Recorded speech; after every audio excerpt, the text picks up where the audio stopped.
युवाओं का भविष्य अंधकार में कर दिया इस सरकार ने। 9 साल की सरकार के बाद आज देश में सर्वाधिक बेरोजगारी, रिकॉर्ड बेरोजगारी और सर्वाधिक आज हरियाणा में। और बेरोजगारी की इन जख्मों पे नमक छिड़कने के फैसले हैं जो सीईटी वाला सरकार का फैसला है।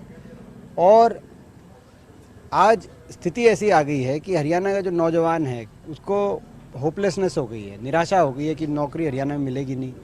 कोई नशे की तरफ जा रहा है, कोई अपराध की तरफ जा रहा है, कोई जो है विदेशों में घर बार बेच के, जहाँ कोचिंग सेंटर होते थे हमारे हर शहर में, आज वहाँ उन कोचिंग सेंटर जो है एलईटी सेंटर खुल गए हैं जो विदेशों में। मैं अभी अमेरिका गया था राहुल जी के साथ, वहाँ 15,000 युवक हरियाणा के पिछले 1 साल में पहुँचे हैं, कोई किसी रास्ते से, कोई किसी रास्ते से। तो कैसी स्थिति होगी, और वो इतने दुखी हैं इसीलिए पहुँचे क्योंकि उन्हें भविष्य नहीं दिख रहा। ऐसे में सरकार, हरियाणा में भर्तियाँ लंबित हैं, भर्ती घोटाले हो रहे हैं, पेपर लीक हो रहे हैं और पक्की नौकरियों को कच्ची नौकरियों की में बदला जा रहा है। कौशल निगम की बात हो या समाप्त किया जा रहा है, जैसे शिक्षकों के पद समाप्त कर दिए गए। तो हमारी मांग है सरकार से, जो कल करनाल में हमने जो प्रदर्शन किया, पहला तो सीईटी क्वालिफाइंग हो। अगर टेस्ट कराया तो उनको टेस्ट का जो क्वालिफाई, उनको क्वालिफाइंग की नेचर का मौका मिले, सीईटी क्वालिफाई जिसने किया।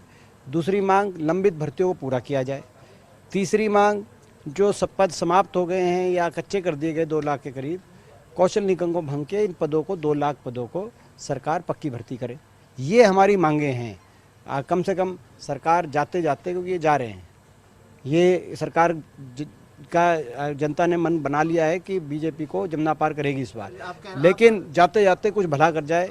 नौजवानों पे सवाल उठा रहे हैं, लेकिन सीएम साहब बार बार कहते हैं कि हमने बिल्कुल सिफारिश बंद कर दी है, मेरिट के आधार पर नौकरी दे रहे हैं। सीएम साहब एक लाइन और बोलते हैं कि जितने भी सफ़ेद कुर्ते पजामे पहनने वाले होते थे, जो सिफारिशें करते थे, उनके हमने खूंटी पे टंगवा दी है कपड़े। देखिए, आप ये खुद देखें कि ये एक पहली ऐसी सरकार है जहाँ एचपीएससी के दफ्तरों में करोड़ों रुपए बरामद हो रहे हैं।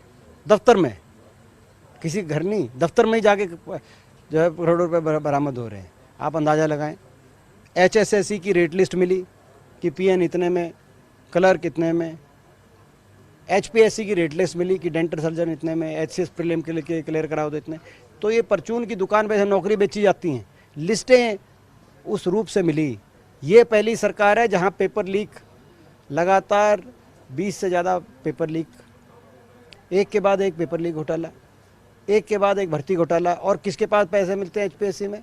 जो मुख्यमंत्री जी ने स्वयं जिस अधिकारी को लगाया हो, मैं उनका नाम तो आपको पता ही, नागर। कहने का मतलब ये है कि ये स्थिति ऐसी हरियाणा में कि आज ना तो नौकरी मिली, सबसे रिकॉर्ड बेरोजगारी हरियाणा के। रोजगार की बात कर रहे हैं, सीएम साहब कह रहे हैं कि हमने 9 साल में 1 लाख से ज़्यादा तो सरकारी नौकरियां दी है। एसएससी एचपीएससी के माध्यम से, निगम के माध्यम से जो नौकरियां दी वो अलग है। 1 साल बचा हुआ है। 10 साल में कांग्रेस का राज था, आप लोगों ने उससे आधी नौकरियां दिया। सरकार दावा करती है आंकड़ों। ये आंकड़ों पे दावा नहीं करती सरकार। आप सरकार की सुनते हो, आप हमारे भी तो देखो ना। हम कहते जो है, आपने हमारी कभी सुनी? हमारी सरकार में 1 लाख से ज़्यादा तो केवल शिक्षा विभाग में हमने भर्ती किए थे, केवल शिक्षा विभाग में।